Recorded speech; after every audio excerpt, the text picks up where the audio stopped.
who writes her feelings to God.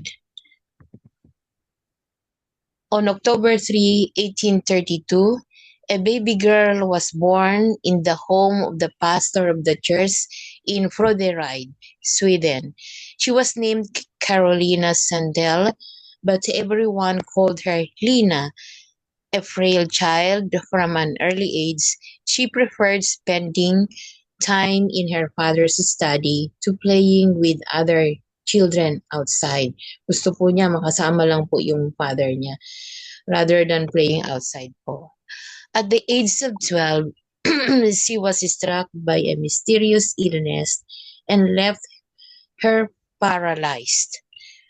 One Sunday morning, when everyone else had gone to church, she asked the Lord to help her get out of bed, and He did. So, let's listen po to the song, Who Can Heal Us and Who Can Do Miracle for Us?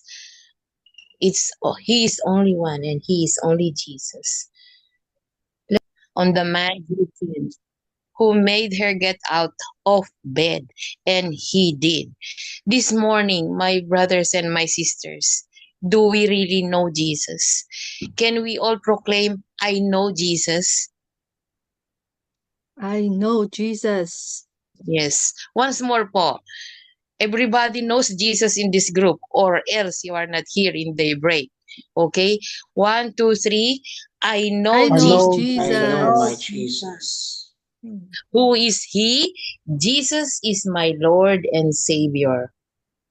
Once more, Jesus is Jesus my is my Lord Lord and and Savior. Savior. Yes po. He is the only solution to every problem. Like Lina, maybe any one of us also need to get out of our problems, and so we can call on Jesus.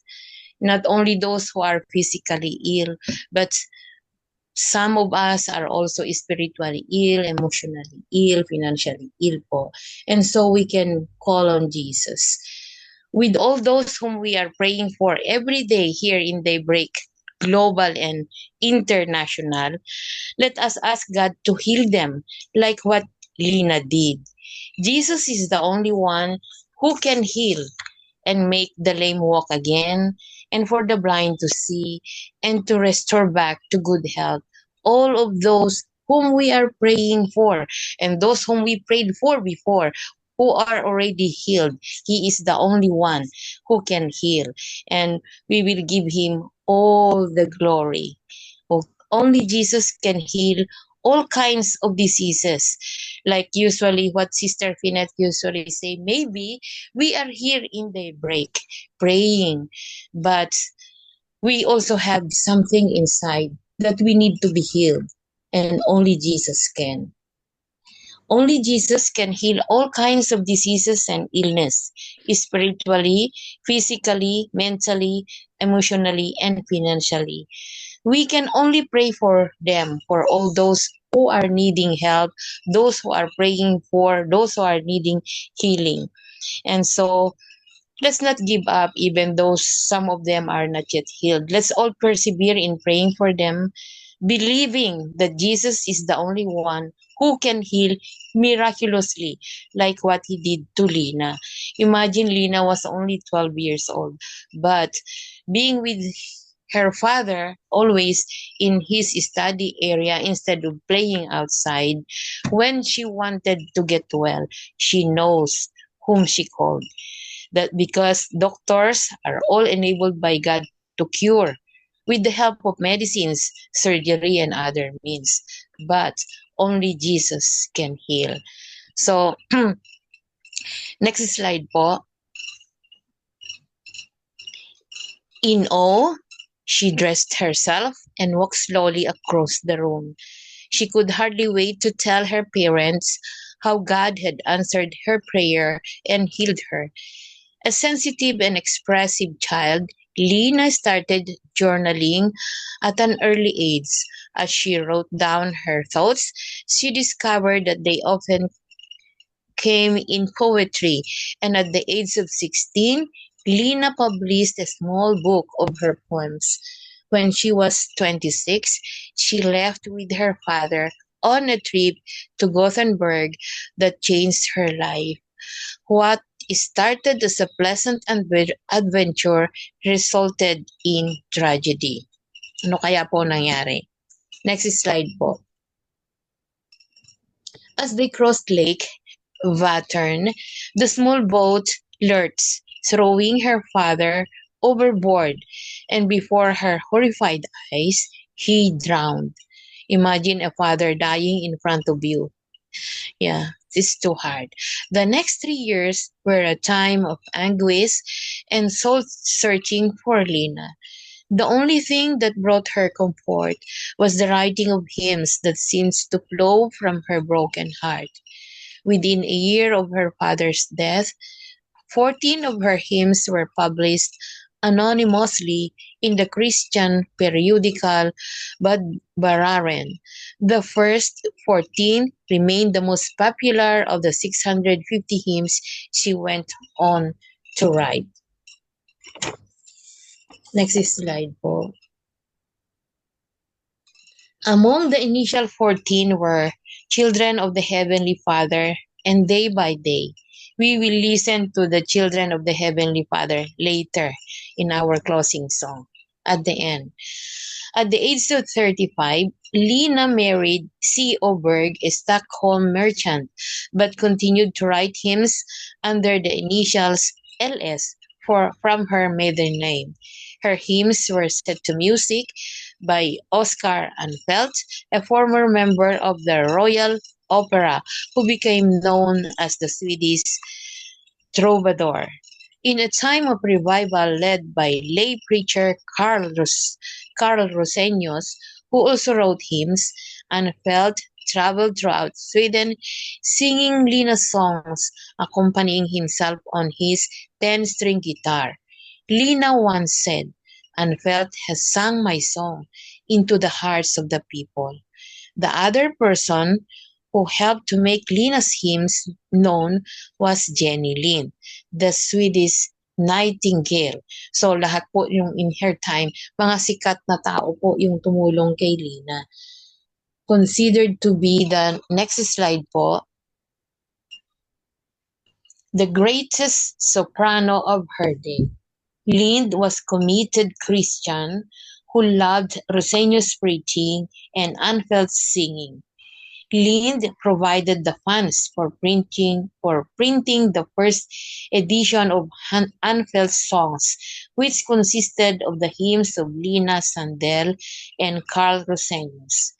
Jenny Lind not only was responsible for getting Lina's hymns into print, but also popularizing them by singing them at many revival meetings.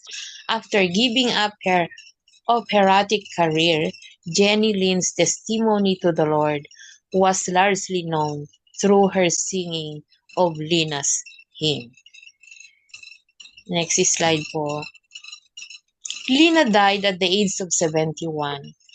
At her funeral, the choir sang Children of the Heavenly Father, and the congregation spontaneously joined in singing the beloved and familiar hymn.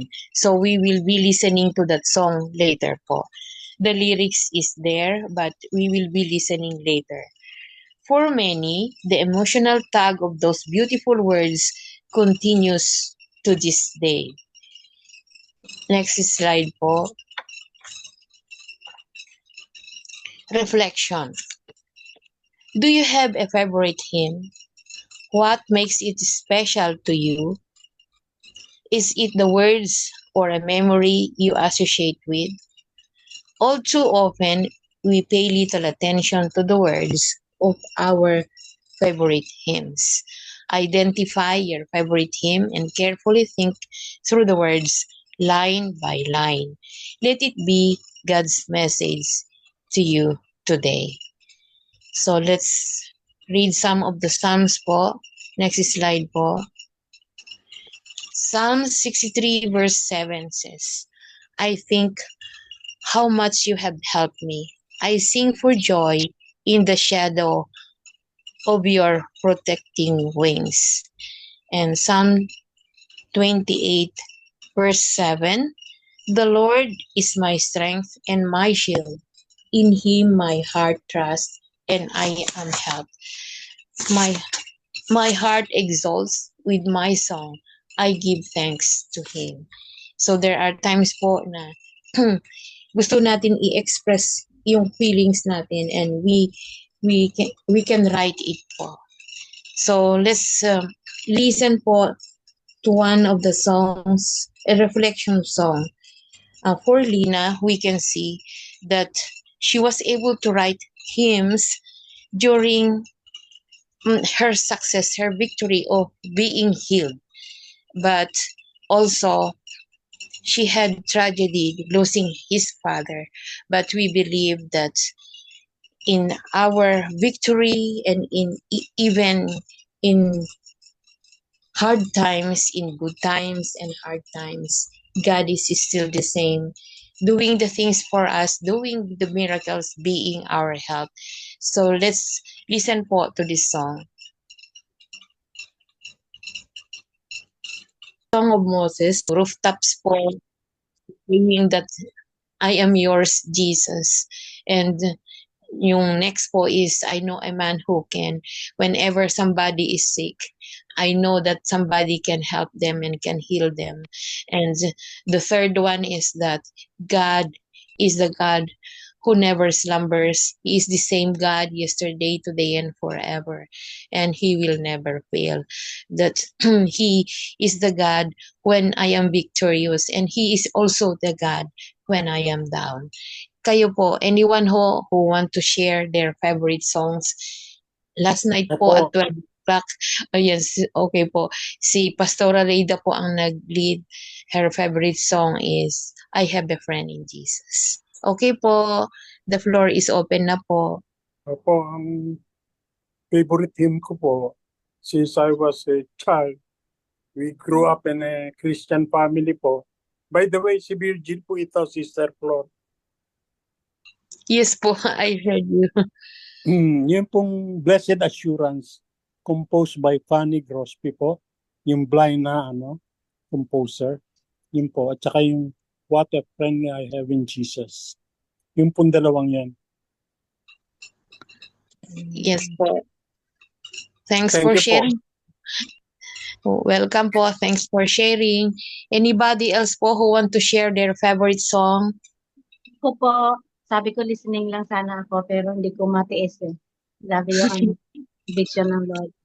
Sa akin naman po mula nung maliit ako, 6 years old pa lang ako, yung talagang favorite ko na lagi namin inaawit ng ating mommy na yung standing on the promises of God. Kaya naman talaga mula nung maliit ako talaga, yan ang natanim sa utak ko talaga na kailangan kong mag-stand sa lahat ng mga promise ng Lord. Kaya talagang totoo yung mga promise ng Lord. Diba po, sabi nga, yung mga tao, pag nangangako ay napapako. Pero ang Panginoon, yung mga promise niya sa atin ay hindi napapako kailanman. Ang mga promise niya sa atin ay totoo. Kaya, yun po talaga yung favorite talaga na hymnal song ko mula no 6 years old ako hanggang ngayon. Amen. Salamat po. Amen po. Thank you po. Anybody else po? I'm sure you all have your favorite song po for the Lord.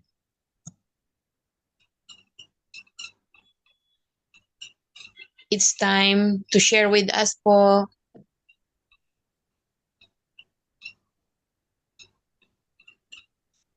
Meron pa Morning bang? po. Yan. Hello. Okay po. Good morning po. Actually, sa akin po, in my personal view, lahat halos ng mga Christian song, favorite natin, magaganda, di ba? Laging tumutubok, ano ba yun? Tumitibok sa ating puso, lalo na pag kinakanta natin. And since nasa choir ako at nasa PAW ministry din ako, pagka ang mga kanta, na ramdam natin kapag kinakanta, lalo na pag ina-offer ka Lord, diba? Yun, nagiging favorite natin, nadadagdagan. Ganon din po ako, Blessed Assurance, kasi, diba, sabi nga, Lord, this is my story. Yung kasama natin siya sa story, kasama ko siya sa buhay ko mula noon hanggang ngayon. Nandoon siya, di ba? And yung hymnal natin sa Methodist na ang pangako ko Jesus. Yun. And marami. So kasi ang music powerful yan eh kapag ka ano tayo yung nasa oras na nanghihina or kaya yung kailangan nating yung ma-motivate, yung mga kanta na yan yung nagpapatibay tsaka nagpapalakas sa atin. So praise God po. Thank you, Ate Flora, sa buhay mo. Amen. Welcome po. Anybody else po? I'm sure you all have your favorite song po. Amen. Ako po, sis. So, Yes po. ang favorite hymn ko po, it started to be my favorite noon pong tinanggap ko ang Panginoon when I accepted the Lord as Jesus as my Lord and Savior. And this had been my song offering. It's always been my prayer. It's always been my go-to song of encouragement every time I go through different situations in life ever since hanggang ngayon. And so that's yung hymn na, "Oh Jesus, I have promised." So I believe familiar po tayo sa song na ito. And in fact, mula nga noong time na yon na I said this is going to be my spiritual song, this is going to be my yung parang a song that will reflect that moment, that time. It always reminds me yung moment na yon when I accepted Jesus. And from that time I memorized it. So I think it's all 4 stanzas of the song. I memorize it. Talagang memorize ko. OG, di ba yung first stanza niya, "Oh Jesus, I have promised to serve you to the end. Be thou forever near me, my master and my master and my friend. I shall not fear the battle if thou Come by or wander from the pathway if Oh, thou Jesus na buhay. Yan po yung Tagalog English version ng pangako mo, English. Jesus. Diba po? Oo, yung English po yung Tama po. memorize ko. Amen. So Praise yun God. po. And it's so sorry, it's so special to me. Kaya alam po ng mga anak ko that that is one of my parang bilin ko sa kanila on my funeral service when God calls me home, that it will be sung in my favorite in my funeral service. Yun ang isang alam nila talaga yan na gusto ko kakantahin yan sa church. Yan. So alam po nila. Kasi po kahit po hindi nyo na itatanong, ang parents ko po, kasi they're also Christians, I grew in a Christian family. And yun din po yung binilin sa akin noon ng mother at father ko. So they're not here with us anymore. Yung favorite songs nilang pareho. And so it was done. Nung funeral services nila, we sang their favorite song. So sa father ko po is I Surrender All. At sa mother ko po is Count Your Blessings. So alam na ipass on from generation to generation. Yan. So thank you po for sharing. Thank you po for letting me share. Thank you. Welcome po. Meron pa po? Anybody else want to share po? Hindi ko palalagpasin, siyempre ako rin. Amen. I need thee every hour. One of my favorite hymn po. And then Amazing Grace. Na kung saan itong mga kantang hymnal na to, habang naririnig ko po siya, lalo na ang Panginoon ay nangungusap sa bawat sa aking pong buhay.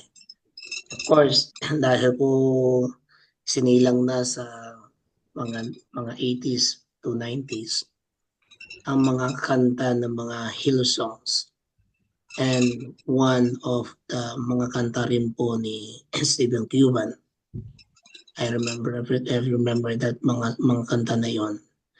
Yung sa mga Hillsong po, kay Darling Shet, is about us shout for joy, the power of your love. Yan, one thing that gave me more how to know Jesus, especially at the time of my my youth, pagiging kabataan. Kaya ho purihin ng Panginoon sa mga awiting spiritual, sapagkat ito'y nagiging bigay daan kung paano natin nakikilala ang ating Panginoon dahil sa mga taong nakaranas, kaya ho sila nakagawa ng mga awiting ito, mga himno, salmo at awiting pong spiritual. Marami pong salamat. Thank you po, Pastor. Meron pa po, these are the songs that can inspire our hearts. Kung tayo man ay nalulungkot or kung tayo man ay masaya, it can add more.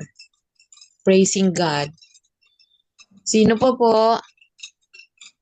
yung merong favorite song po dyan for the Lord?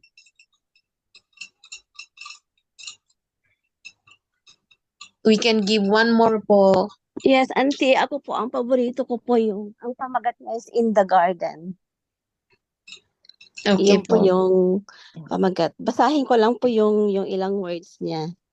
I come in the garden alone, while the dew are still in the roses. Parang hindi ko mabigtas pag hindi ko kinanta eh. Hindi ko masyadong let me just find it. Kasi ito yung song na palaging nag-i-inspire sa akin. Kantahin mo na.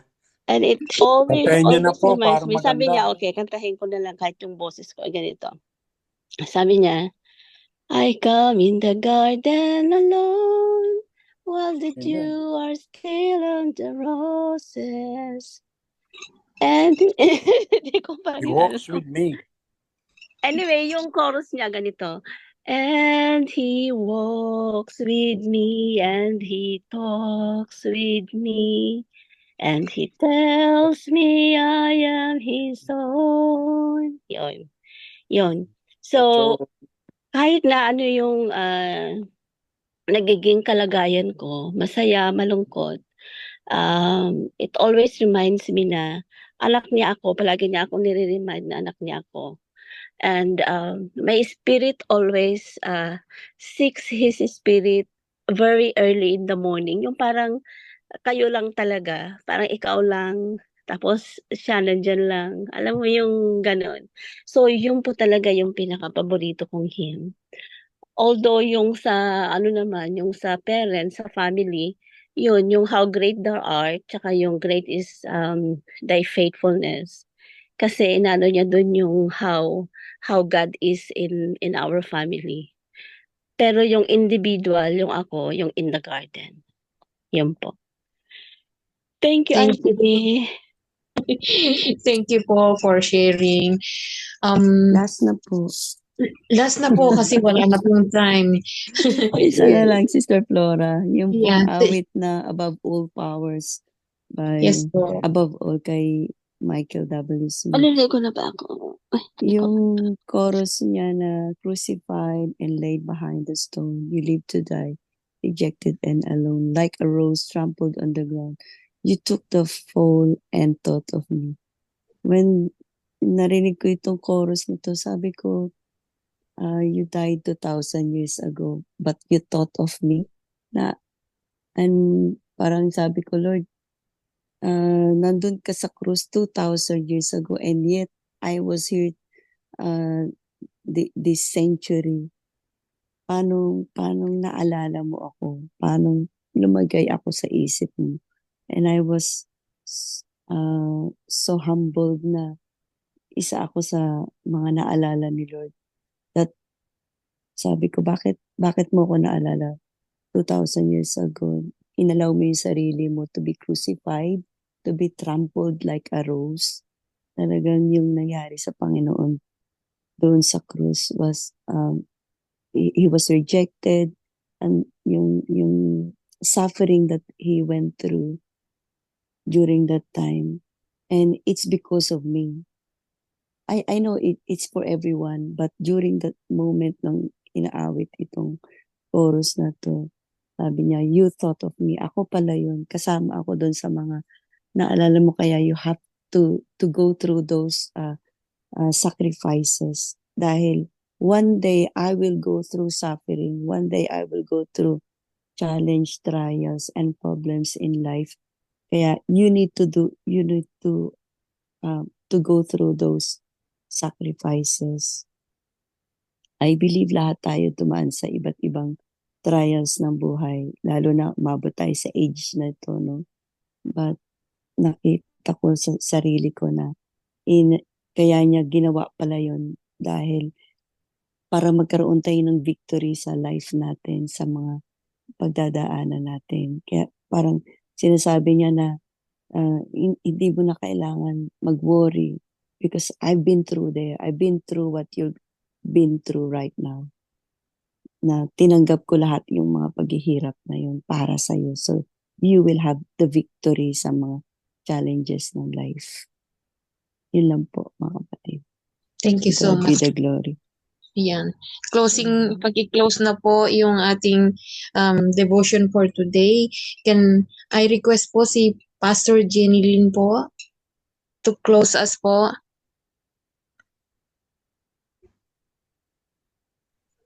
Okay, let's pray. Hallelujah, Lord God. Hallelujah, Lord Jesus. Thank you, Father, for refreshing, oh God, every lyrics of the song, Lord God. Thank you, Holy Spirit, oh God, for being our God, the author and the finisher, oh God, of our lives. Thank you so much for every sharing that every, Lord God, individual that are here, oh God, that it can strengthen us, can refresh us, Lord. And Father, thank you for being our Father, for being with us, Lord, for being our healer, for being our Almighty God. Hallelujah. Thank you for everything, Lord God, that you have done for us today. Bless us, oh God, and I speak more life, more wisdom, more knowledge, oh God, and more discernment of your Holy Spirit, oh God, na ipagkaloob mo sa bawat isa sa amin. Salamat din po sa ginamit mo na mag-share sa araw na ito. Bless our life more, oh God. In Jesus' name we pray. Amen. Amen. Amen. Sister Kenneth, yun na po. Prayer blast na po. Okay, praise God. Maraming salamat. Sister Flora. Na dakilang Diyos buhay. Salamat sa buhay ni Ate Flora na iyong ipinagkaloob ang karunungan na nanggagaling sa iyo. Salamat sapagkat ikaw ang tunay na nagturo sa kanya. Pagpalain mo siya at pagpalain mo, Panginoon, ang misteryong iyong ipinagkaloob sa kanyang buhay. Na tunay na Panginoon na iyong sinasalita sa kanya na hindi siya nag-iisa kung hindi kasama siya at meron siyang pamilya. At ang pamilya niya, Panginoon, ay ang inyong mga anak na nakakasama tuwing araw na siya, Panginoon, ay inyong tinatawag na upang manguna sa daybreak at sa iglesyang kanyang kinabibilangan. At bigyan mo siya ng kagalakan, bigyan mo siya, Panginoon, ng kalakasan, bigyan mo siya ng matapang at matatag na pangangatawan at papatuloy sa pananampalataya. Kaya dalangin namin, Panginoon, lagi mo siyang yakapin, lagi mo siyang hawakan, patuloy na kayo, O Diyos, ang siyang magpalaw sa buhay ni Ate Flora. At ganun din sa aming mga kapatiran na naririto. Salamat, Panginoon. Salamat sapagkat sa bawat mga panalangin po namin, aming tinatanggap, amin na itong inaangkin na tunay na ito'y inyong tinugon sa kagalingan, sa kalakasan, at sa patuloy na pagbibigay mo ng kalinga sa mga buhay na nawala, lalong-lalo na sa pamilya, Panginoon. Salamat sapagkat pinapakita mo at pinaparandam mo na hindi mo kami pinababayaan. Pagkus, Panginoon, ikaw ay aming kasama. Kaya pagpalain mo ang aming mga kapatid na naririto. na nakasama namin sa Daybreak Global. Kaya nalangin namin, Panginoon, ang inyong kapangyarihan ang aming mararanasan at madadama. Sa tanging pangalan ni Jesus. Amen. Amen. Tanggapin po natin ngayon ang pagpapala ng Diyos, Ama, Anak, at Espiritu Santo, sapagkat ang kanyang salita ay hindi nagmamaliw, hindi nagbabago. Ito'y mananatili kailanman, lalong-lalo na ang kanyang sinalita sa mga bilang kabanatang 6, talatang 24 hanggang 26.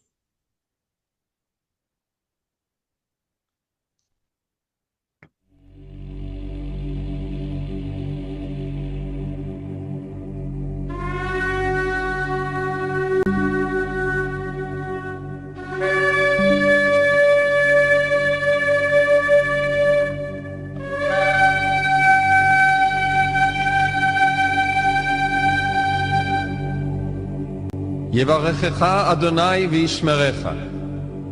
יאר אדוני פניו אליך ויחונקה.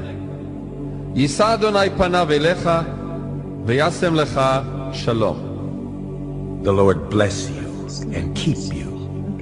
The Lord make his face shine upon you and be gracious to you.